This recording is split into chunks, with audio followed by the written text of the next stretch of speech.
Hello, it's wonderful to see you. It's been so long since we've seen you. So much has changed. What's that?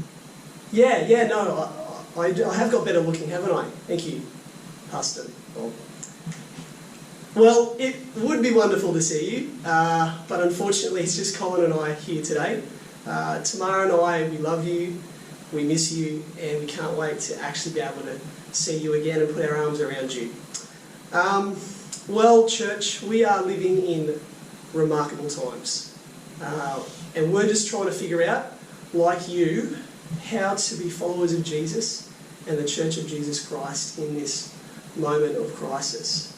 That's actually the purpose of this message that we're getting you to listen to. The leadership have got together and we've been talking about how we can look after not just our own, but to actually continue the command of Jesus to reach out into our community and be a presence there, even during crisis. And now that Easter is over, we want to give an invitation to you, to our church family, about how we can respond as one in serving our community in a way that is both meaningful and safe, adhering to the strict laws that are upon us at the moment. But before I explain to you what we're asking and inviting you to be part of in joining our mission, I want to first give you a reason why we should pursue service to our community wherever and whenever we find ourselves. You see, in the Western world, you would find almost nobody would disagree that charity and service to those in need is a good thing.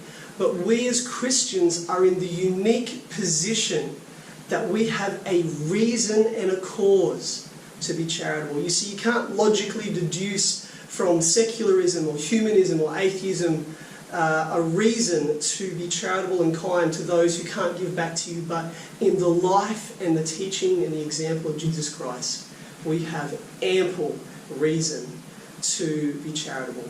I'd like to just read a passage from the Bible. It's from Galatians 5, and I'm going to start in verse 13. Paul says here, "You, my brothers, were called to be free, but do not use your freedom to indulge the sinful nature. Rather serve one another in love. For the entire law is summed up in a single command: love your neighbour as yourself. If you keep on biting and devouring each other, watch out, or you will be destroyed by each other. So I say to you, live by the Spirit, and you will not gratify the desires of the sinful nature. For the sinful nature desires what is contrary to the Spirit, and the Spirit what is contrary to the sinful nature. They are in conflict with each other, so that you do not do whatever you want. But you are led by the Spirit. You are not under the law. The acts of the sinful nature are obvious: sexual immorality, impurity, debauchery, idolatry, witchcraft, hatred, discord, jealousy, fits of rage, selfish ambition, dissensions, factions, and envy, drunkenness, orgies, and the like. I warn you, as I did before, that those who live like this will not inherit the kingdom of God. But the fruit of the Spirit is love, joy, peace, patience, kindness, goodness, faithfulness, gentleness, and self-control. Against such things there is no law. Those who belong to Christ Jesus have crucified the sinful nature with its passions and desires. Since we live by the Spirit, let us keep in step with the Spirit."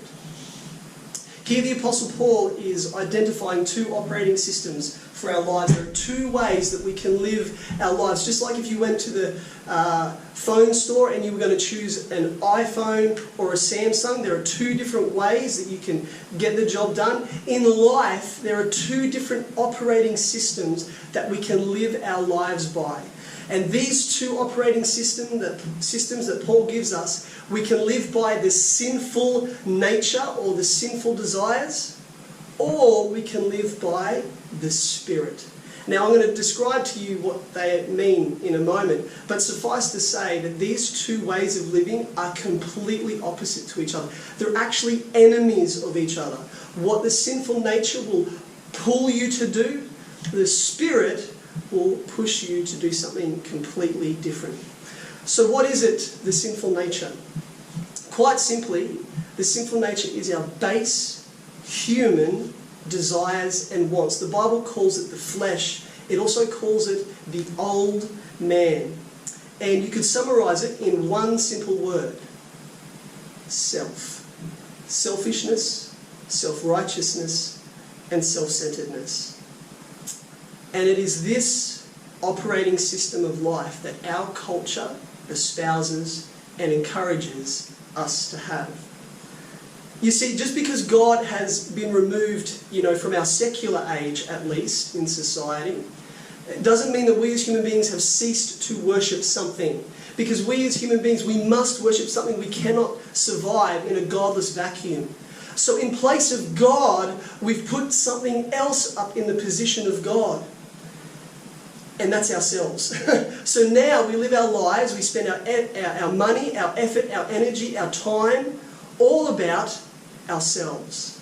What I want, what I desire, what I think is right and wrong, what my rights are, and how dare anybody get in the way of what I want and what I think is right. Just consider this for a moment. Is there any other era in human history where it would be considered acceptable and okay to have a page dedicated completely and solely to yourself, all about you, that you broadcast all over the world for everybody to look at you?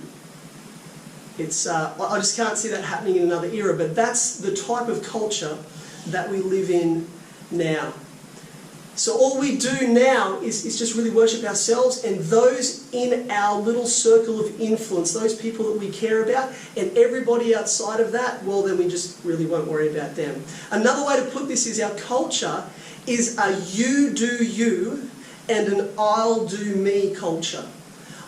I hear this all the time. I literally heard it just a couple of days ago when I was trying to tell somebody about Jesus. That's my phone ringing. I'll just turn that off and throw it to Cole. Thanks, mate. I literally heard this the other day when I was trying to tell somebody about Jesus.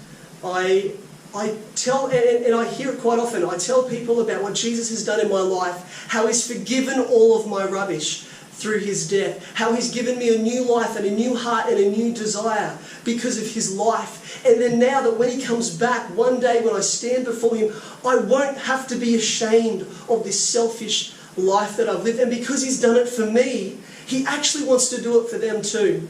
And when I share that with people, very often, and just the other day, I hear them say, well, that's really nice for you, Sam.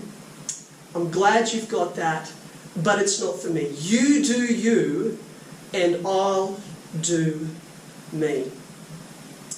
And that sort of life and that way of living, this where it's all about me, it sort of works if we are one of the very lucky few who have the money, the wealth, the comfort, and live in a society that has abundance.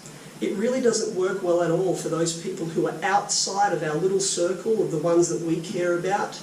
The people who are in need outside of our circle, who maybe don't have anyone else. It doesn't work well for them because we don't really see them, care about them. It doesn't work well at all for the 21,000 people who die every day from hunger and starvation in this world, while we in the West suffer with an obesity epidemic. It's not good for them at all, because they're outside of our little circle of people that we care about in our selfishness. So it's really bad for them, but for the few of us who actually have the money and the pleasure and the comfort to have this you do you and I'll do me culture, it works really well. Of course, until there's only one bag of toilet paper left. And then it all comes crashing down.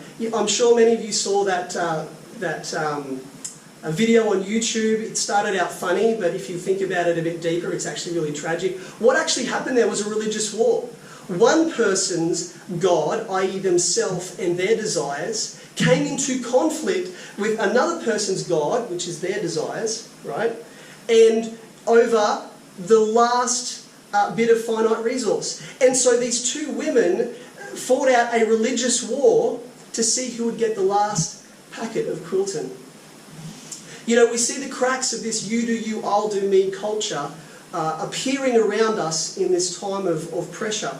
You know, you see it with, we've all seen it when we go to the shopping centre and we see hoarding. Every time you go to Coles, there are many shelves that are absolutely bare. And what is hoarding? Think about it. Hoarding is, I will take more than I need of this finite resource, so even though that means you miss out. So sucks to be you, I'm going to take more than I need and put it on my shelves, and you miss out.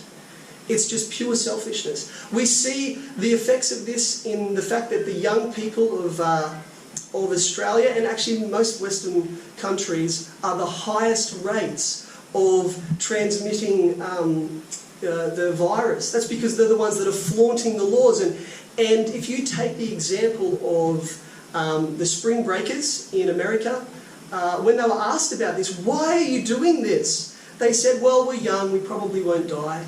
And when they were asked, well, but what if you spread it to elderly people and they die? And their answer was, well, they're old, they'll just probably die.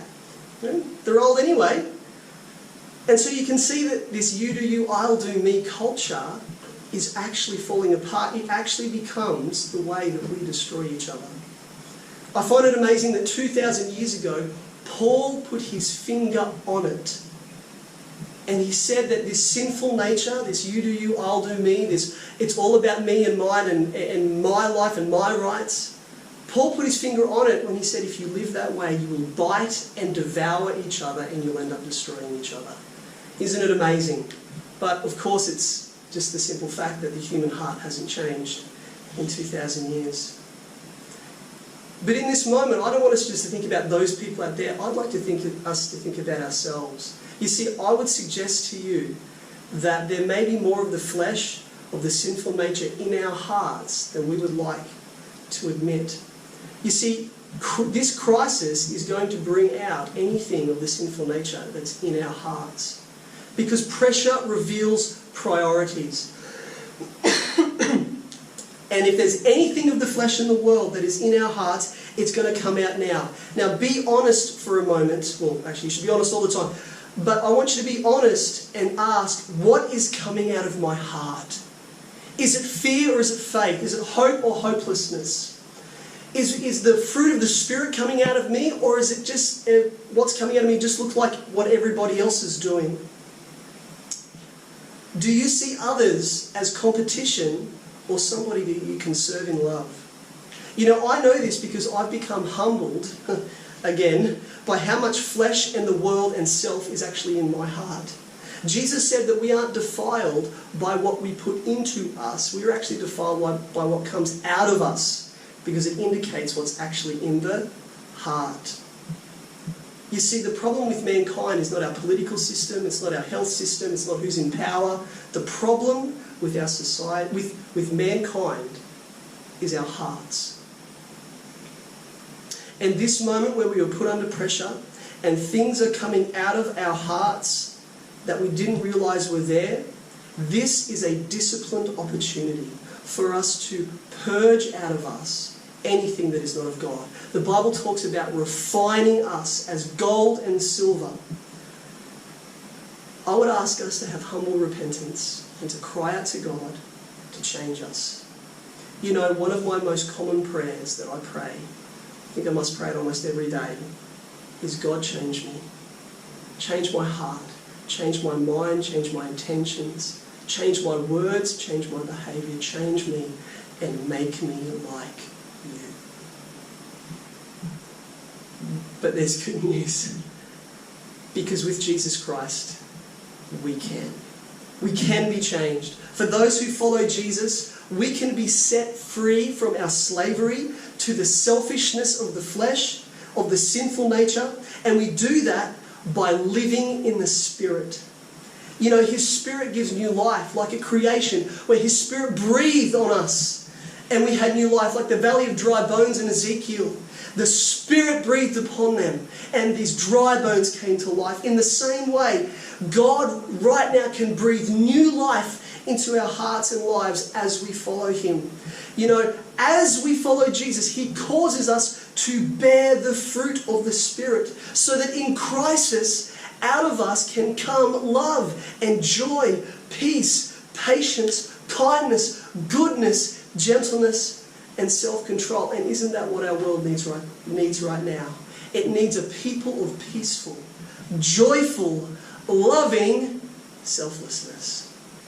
And you know what? That is completely unknown to the world. Our base human desire knows how to love our own in our own little circle and to be nice to people who are outside of that circle as long as there's enough toilet paper.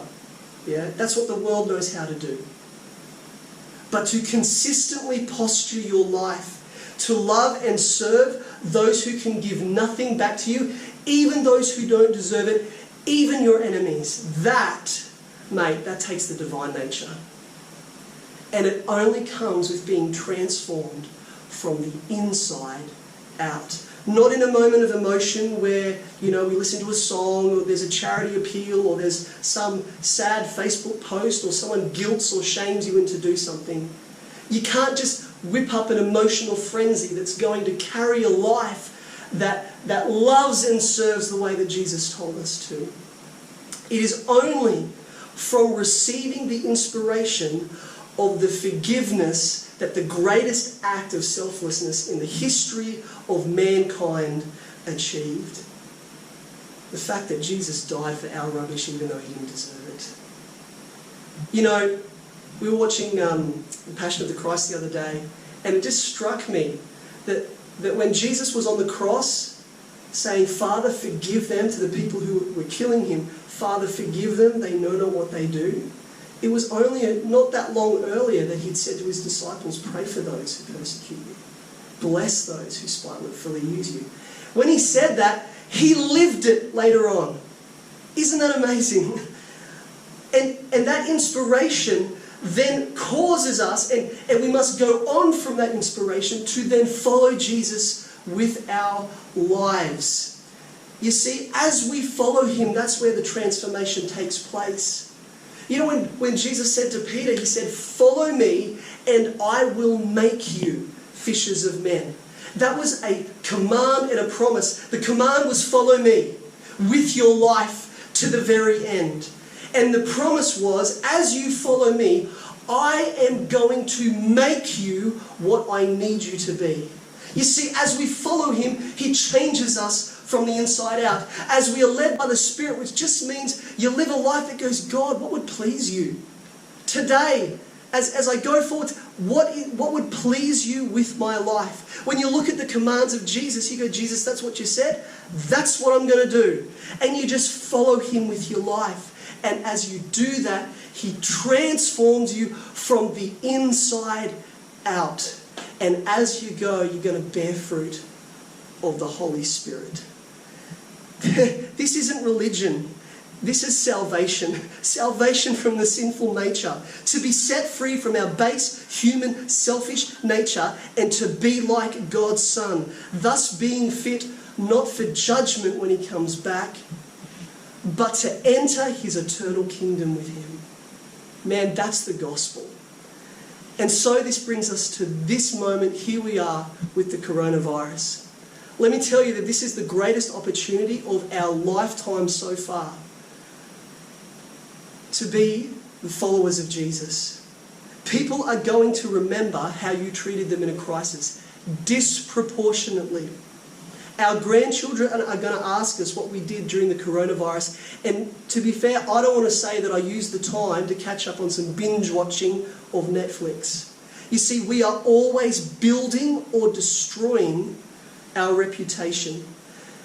And with our reputation comes the reputation of God, because we're the ones that are standing up and saying that we are followers of him. And many know too well that the church has become known for scandal, decline, and irrelevance. Maybe this is the moment that the church can turn the tide. God chose us. He chose you and I to live in this moment. And I think he chose well.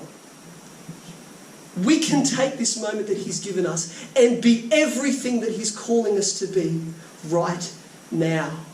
To be his hands, his feet, and his spokespeople.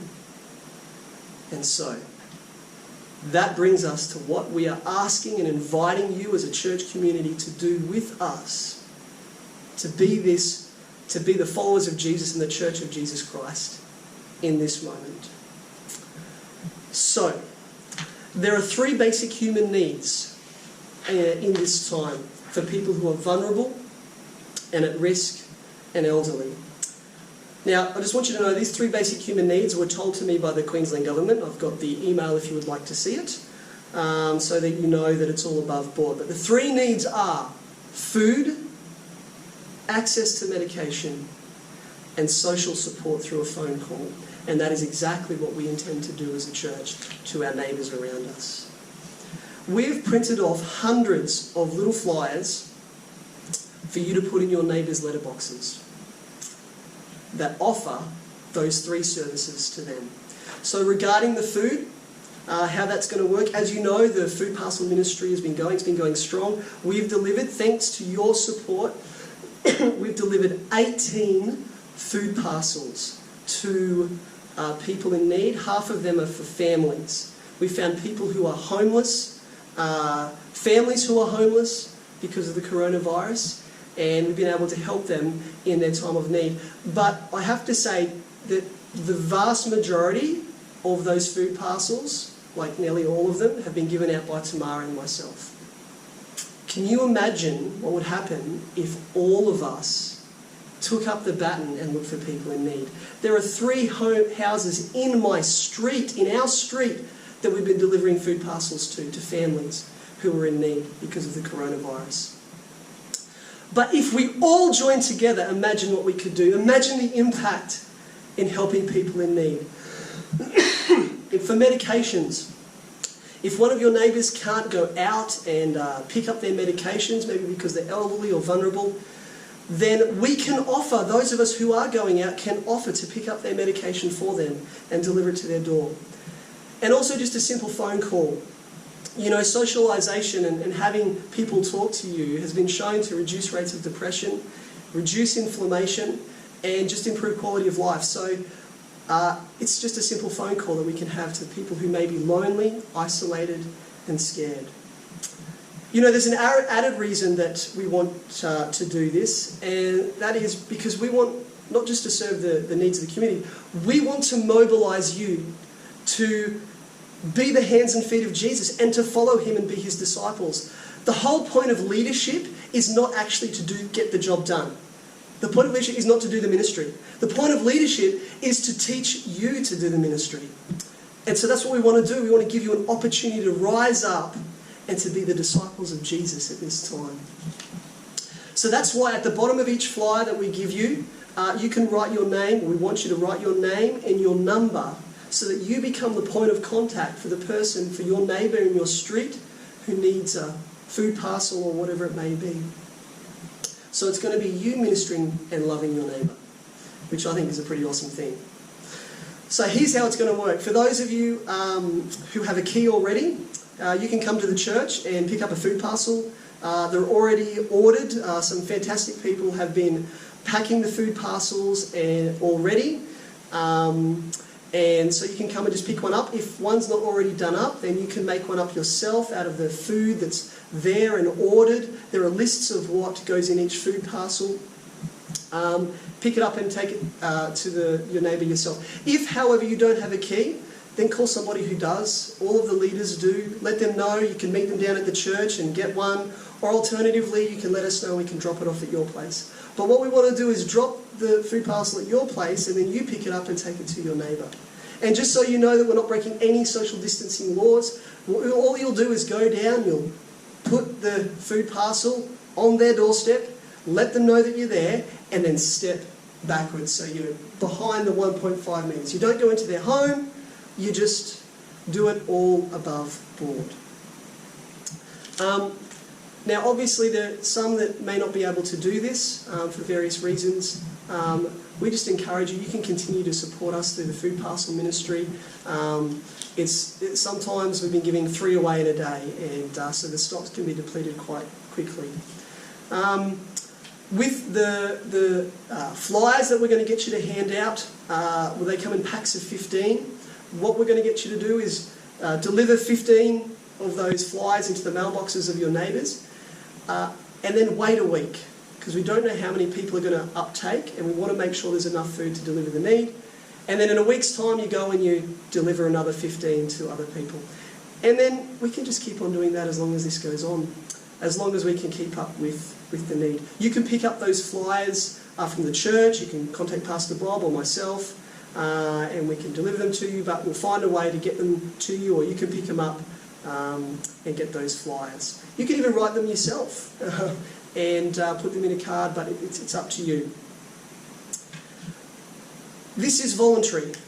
You don't have to do this. We're not forcing you or pressuring you, but we do want to give you an opportunity to rise up and to be followers of Jesus at this time.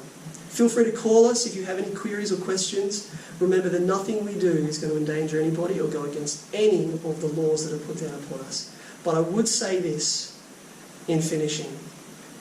Right now we have a choice to live by the sinful nature or by walking in the Spirit.